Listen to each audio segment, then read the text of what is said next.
Hey guys, today I want to show off this insanely broken perfumer build. The damage it deals is ridiculous. I'm not even sure if it's intended. If deleting bosses with minimal effort is what you want, then this is the new build for you. First, let me explain how this works. Basically, with the rolling sparks Ash of War, aiming down causes all the explosions to land in one spot, stacking massive damage. I'm going to show you both variants of this build that I've tried, which would be lightning and fire. So let's get started with what you'll need for this. So starting with weapons, you'll want both the Frenzy Flame perfume bottle and the lightning perfume bottle, as well as any random seal just for buffs. For talismans, you need the Shard of Alexander, Ritual Sword Talisman, Perfumer's Talisman, and the Fire and Lightning Scorpion Charms. The only spells you'll need are Golden Vow and Flame Grant Me Strength, and inside your flask will be the Oil Soaked tier and the Fire Shroud and Crack tier. Replace the Fire tier for the Lightning one, as well as whatever other tier you want, since the Oil only helps the Fire variant build.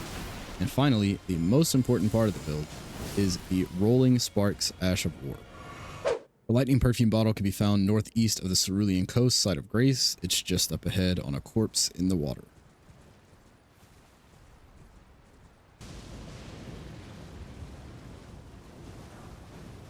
The Frenzy Flame perfume bottle is located in the Abyssal Woods, far east at the abandoned church site of Grace. Just loot it from the corpse and you're good to go.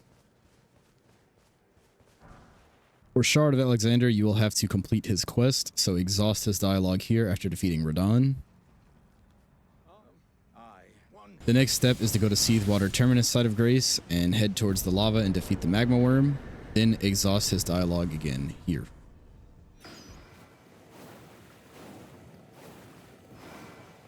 The third and final step is to go to the Dragon Temple Lift site of Grace in Fair Missoula. Just head southwest and make an easy jump. Don't fall this time and make your way up to Alexander. Talk to him, fight him, and then claim his insides. The Ritual Sword Talisman can be found at Lux Ruins, just northwest of the Altus Plateau site of Grace. Defeat the boss and it's inside the chest.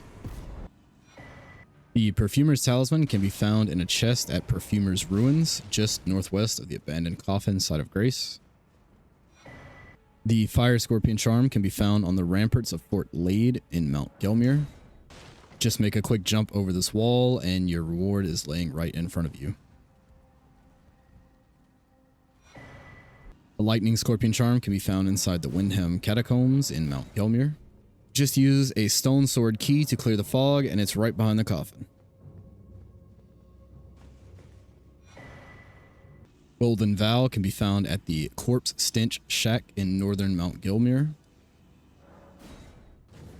Grab your loot and fight the invader since you were too slow to quit out. Flame Grant Me Strength is just behind Fort Jail in West Caelid. Just run around to the right of the fort and jump between the two flame chariots and it'll be there on a corpse. The Flame Shrouded Crack tier can be found at the Minor Erd Tree in West Caelid. Just defeat the Putrid Avatar to collect it. I'm not exactly sure what happened while recording, but I assure you it drops here. The Lightning tier is dropped by the Erd Tree Avatar in the northeast Liurnia Minor Erd Tree area. I'm pretty certain my save that I'm using to record this footage is just bugged for the tier drops, but I assure you it does come from here. Final and most annoying tier left to get is the Oil Soaked tier, which drops from a Furnace Golem at the Ruins of Unt. Bring a heavy weapon or something with heavy stagger damage to help speed this up. If you have trouble killing these guys, check out my short for a quick guide to dealing with them. The link will be in the description. Knock him down and crit him twice and you'll get your tier.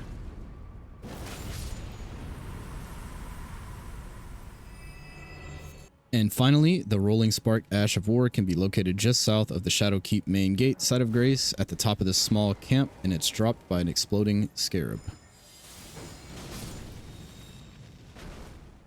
And that's it. The final thing for me to show are my stats. So for the DLC, my Scattertree Blessing is at 18. My level is 200 with my Vigor at 50, my Mind at 34, my Endurance at 35, my Strength at 12, Dexterity at 80, because that's the main scaling stat of our weapon. My Int is at 14, Faith is at 50, my Arcane is at 9. I'm sure you could still make this build work at a lower level. I would simply drop some points from Faith because you really only need it for your buffs. and it should still work relatively the same. But yeah, that's the build. Thanks for watching, and consider leaving a like and subscribing if you enjoyed this video. I'm planning to make a Dragon Hunter build soon, so hopefully be on the lookout for that one. Anyways, now I'm going to show some full boss fights here at the end, some of them being major DLC bosses, so if you want to avoid spoilers, now's the time to click away. Otherwise, enjoy the build showcase.